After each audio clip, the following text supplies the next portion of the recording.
Закончил я работу, ребята.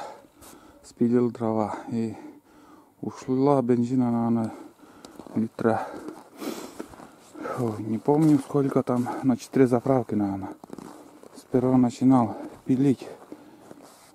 И сразу же складывать. Но дело не шло. И вот такой тактикой я, короче, спилил. Все подряд. Не складывая, меньше времени уходило. И еще оставил там вот столько бревен на материал, пиловочник. Не такие крупные диаметром, но на что-то может еще пригодятся. Вон там еще где-то 4 бревна. И тут, ну, десяток бревен. Может, вольер буду делать или еще что.